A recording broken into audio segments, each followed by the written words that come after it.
പച്ചക്കറി വണ്ടിയിൽ കേരളത്തിലേക്ക് കടത്താൻ ശ്രമിച്ച അരക്കോടി രൂപ വിലമതിക്കുന്ന നിരോധിത പുകയില ഉൽപ്പന്നമായ ഹാൻസ് വയനാട് മുത്തങ്ങ എക്സൈസ് ചെക്ക് പോസ്റ്റിൽ പിടികൂടി.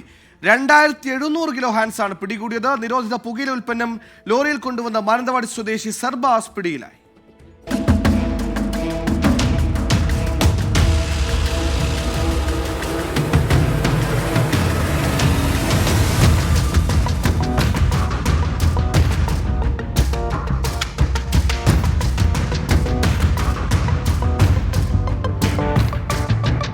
കർണാടകയിൽ നിന്ന് കേരളത്തിലേക്ക് കടത്താൻ ശ്രമിച്ച 2700 കിലോ നിരോധിത പുകയില ഉൽപ്പന്നമായ ഹാൻസ് ആണ് മുത്തങ്ങ എക്സൈസ് ചെക്ക് പോസ്റ്റ് അധികൃതർ ഇന്ന് രാവിലെ വാഹന പരിശോധനയ്ക്കിടെ പിടികൂടിയത്.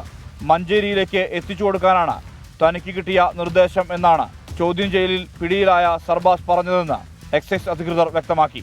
തക്കാളി നിറച്ച പെട്ടികൾക്കിടയിലായിരുന്നു 180ഓളം ചാക്കുകൾ ഹാൻസ് അടുക്കിയിരുന്നത്. അതിൽ തക്കാളി പെട്ടിയാണ് ഉണ്ടായിരുന്നത്. ഇതെല്ലാം നമ്മൾ താഴെ ഇറക്കി വെച്ച ശേഷം അത് പരിശോധിച്ചതിൽ 180 ചാക്കുകളിലായിട്ട് ഏകദേശം 81,000 ചെറിയ പാക്കറ്റുകളിലായിട്ടുള്ള ഹാൻസ് പുകയില ഉൽപ്പന്നമാണ്. 40 ലക്ഷത്തിന് മേൽ വില വരുന്ന ഒരു സാധനമാണ് നമ്മുടെ ശക്തമായ ഇവിടുത്തെ വാഹന പരിശോധനയിൽ നിന്ന് കിട്ടിയിരിക്കുന്നത്. എക്സൈസ് നടപടികൾക്ക് ശേഷം പിടികൂടിയ സർബാസിനെ തുടർ നടപടികൾക്കായി സുൽത്താൻ ബത്തേരി പോലീസിന് കൈമാറി. മുത്തങ്ങ എക്സൈസ് ഇൻസ്പെക്ടർ എൻ സന്തോഷിന്റെ നേതൃത്വത്തിലായിരുന്നു പരിശോധന.